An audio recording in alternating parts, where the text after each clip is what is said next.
अयोध्या के जिस प्रकरण में ये लोग चंदा चोरी की बात करते हैं, वहां चंदा चोरी नहीं, चढ़ावा से जुड़े हुए एक प्रकरण का मुद्दा आया था। श्री राम जन्मभूमि तीर्थ क्षेत्र ट्रस्ट ने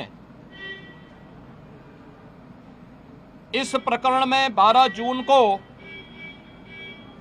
उत्तर प्रदेश सरकार को एक पत्र लिखा कि कतिपय समाचार पत्रों और मीडिया में इस प्रकार की सूचनाएं आई हैं और हम चाहते हैं कि इस प्रकरण की एक एसआईटी बना करके जांच करवा दी जाए।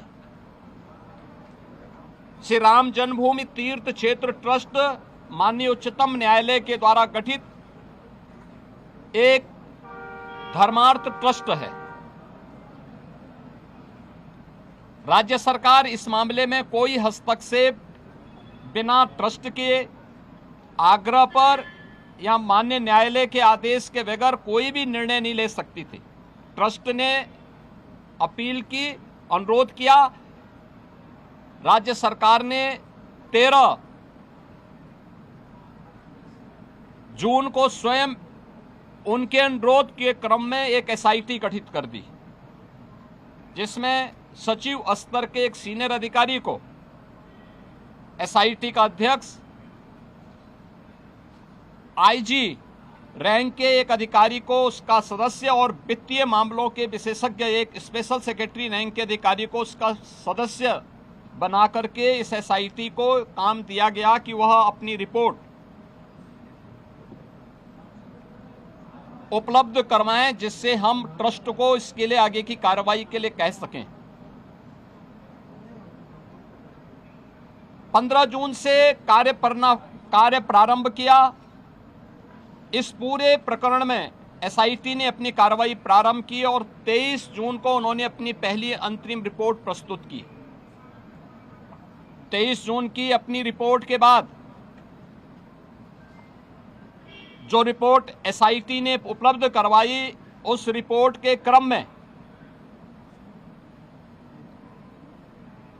उत्तर प्रदेश सरकार ने ट्रस्ट को उसकी सिफारिशों को उपलब्ध करवाया और ट्रस्ट ने 25 जून को इस पर एफआईआर लॉन्च करवाया।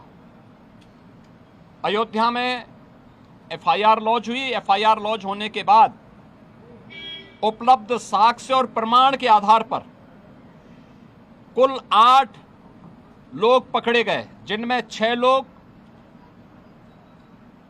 चढ़ावे से जुड़ी हुई धनराशि में चोरी करते हुए या धनराशि को इधर उधर करते हुए देखे गए। उस आधार पर कार्रवाई हुई। 2 लोग इस पूरे प्रकरण में जिनकी जिम्मेदारी थी, उन लोगों को और उसके साथ जोड़ करके यह 8 लोगों की गिरफ्तारी हुई।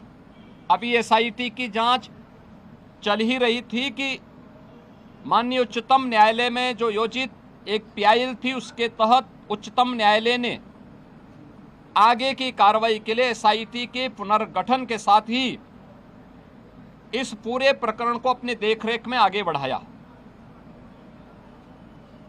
इस मामले में किसी भी साधु संत का कोई संलिप्तता प्रारंभिक जांच में एसआईटी की प्रारंभिक रिपोर्ट में कहीं भी नहीं पाया गया।